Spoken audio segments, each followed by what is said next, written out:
Okay, so this is my solo review of Maleficent. If you didn't catch the other vlog there, pretty much Rob is head deep in submissions. We got an insane amount, so he wasn't able to show up for this one or the X-Men one. But he pretty much had no interest in seeing Maleficent anyway. So I went and checked it out, and the short version is it's not very good, but I think anyone that went into seeing this movie, I saw the preview, said, hey, I want to see that looks good. You'll be fine. You know, it makes no sense. I mean, it's based on a story that already makes little sense, but it's a fairy tale from years and years ago, and Disney adapted it, in many respects, had it make even less sense. But whatever, it was still artistically pleasing and had a lot of cool characters. Now you have this one, which is based on the Disney version. It's, whatever, an update or quote-unquote more adult version, and it just makes even less sense. I mean, there are so many things that don't add up in this. You have Maleficent was a fairy, had wings, and design really cool. Comes across this boy, this human boy. The two kingdoms are split between fairies and people. The people are just dicks for no reason, or at least they're led by a dick king. The boy falls in love with Maleficent, but just goes back to the kingdom, becomes a dick. And the king says, whoever can kill Maleficent will get the kinghood, because I'm dying. So he goes, he can't kill Maleficent, but he takes her wings while he knocks her out. Says, I killed her. The king gives him the kingdom, and Maleficent is pissed, so she now rules her kingdom and makes it all dark and grim. Hears about the birth of his child. You know the drill. Puts a curse on her. And what? The king, like in the story, hands the baby to the three fairies. Maleficent finds her right away. I mean, it's not even like a pause. Like, they go to the cottage, and you just see Maleficent walk up to the window, and I think I turned to my wife, and I just said, well, that was fast. I mean, the movie, it's like the last third. She finds her, or 16 years later, so that made me laugh. And the fairies are really stupid in this, and I kind of don't like that because they were very entertaining characters and they were very thoughtful characters in the original, and they're just dumbbells, and I mean, they're really too dumb. They're way too dumb.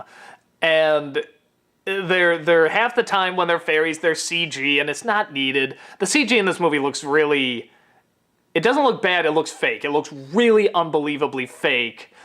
But I'll get to that. It's like, artistically, it still kind of looks nice. So that kind of, but they look really fake.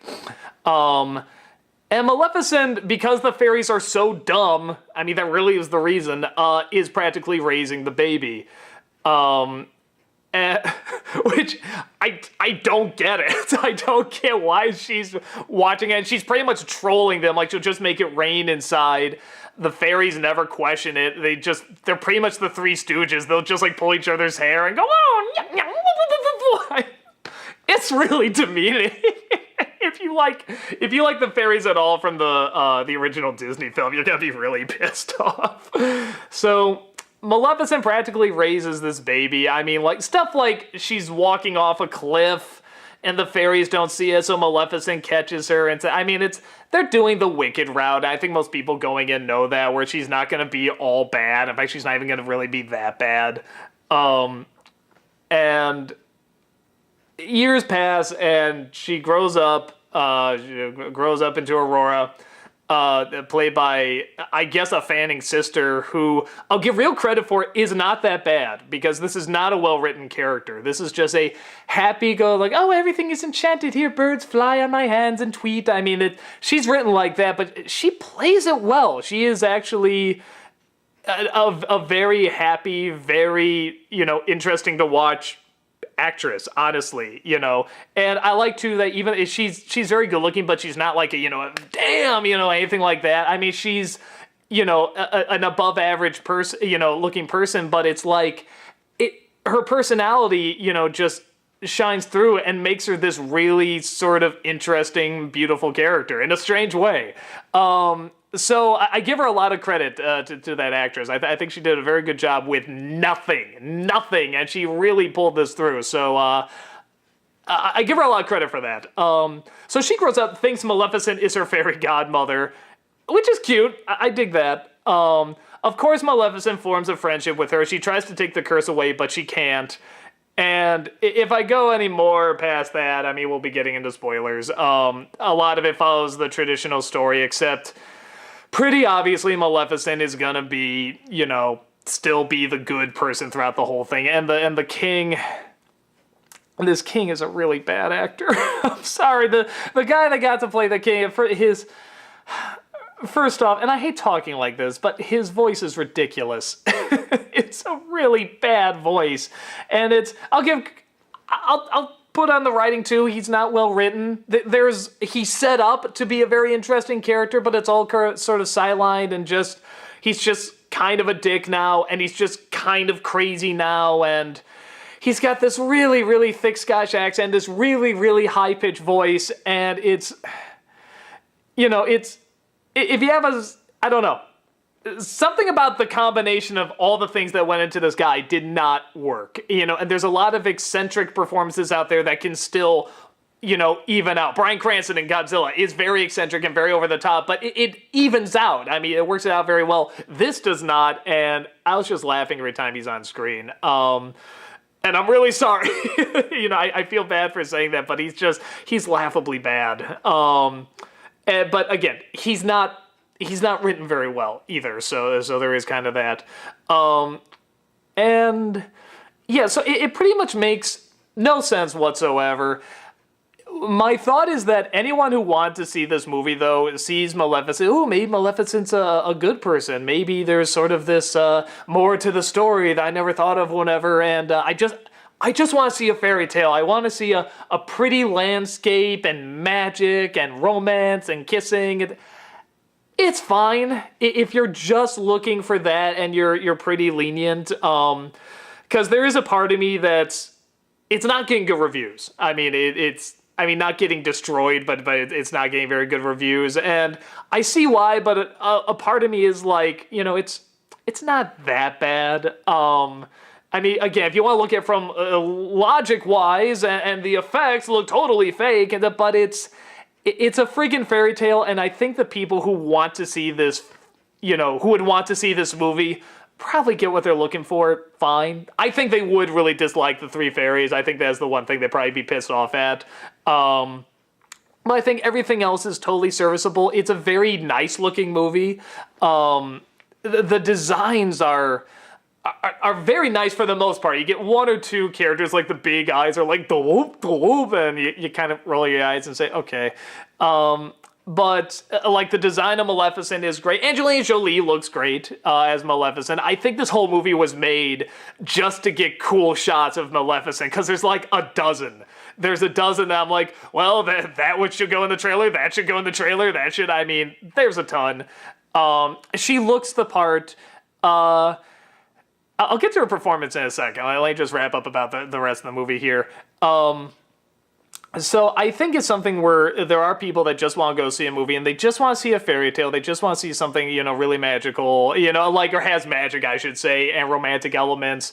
And this has that. And fairy tales are not usually that embedded much in logic anyway. So it's passable in that sense. If you're looking for something more meaty and is really going to make the story more interesting and be really psychologically interesting and bring us something new, you're not going to really get that. You can sort of pick and choose what elements they're stealing from. And the look, I don't know this artist's name, sadly, but you've seen his books. This is the guy who...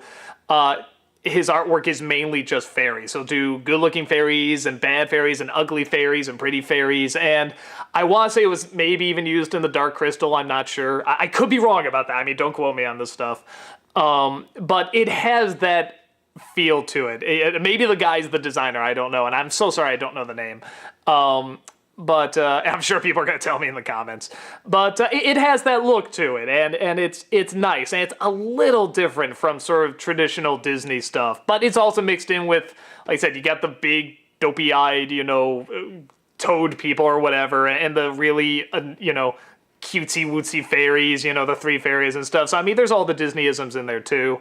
So I think you can kind of get a feel whether or not this is what you're looking for. If you are very lenient and you just want a fairy tale, it's fine. There's nothing insultingly bad about aside, I think, from the three fairies. And like I said, once in a while the king, can really, you sort of rub in your eye like, oh man, is this guy. But even they're trying to give him a story of like this psychological, tear down. It's just not done that great.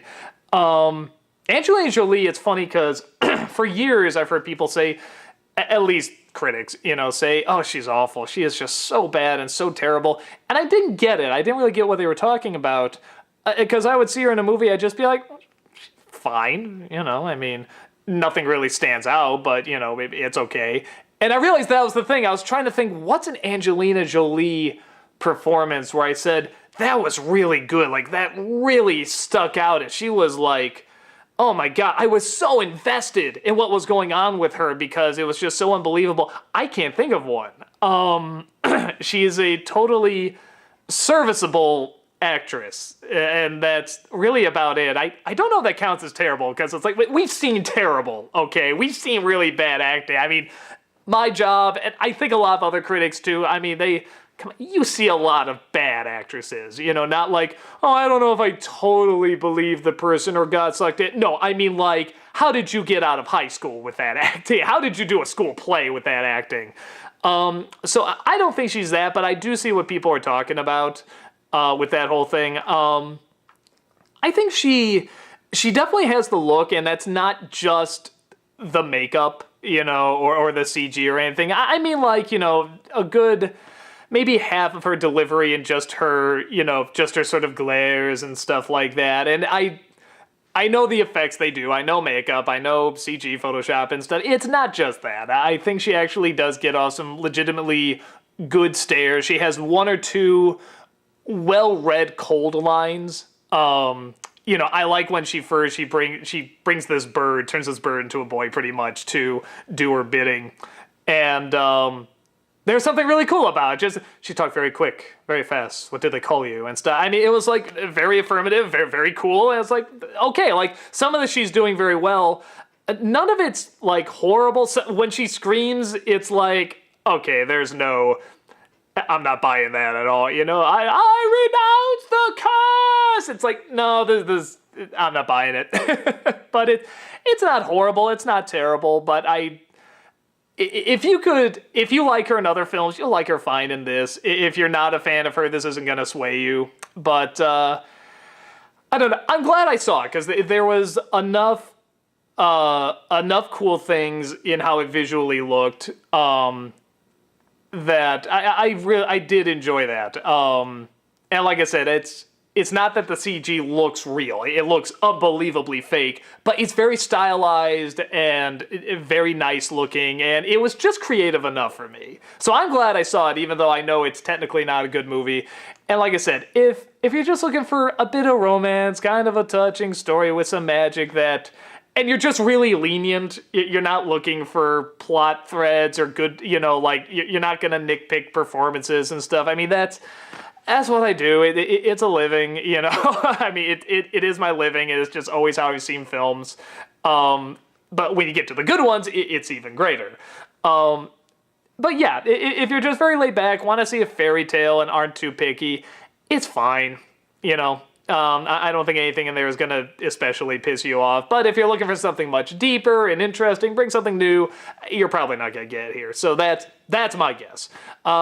So guys, that's about it. Those are my thoughts on the movies, and hopefully I'll be back with even more movies to talk about. Take care.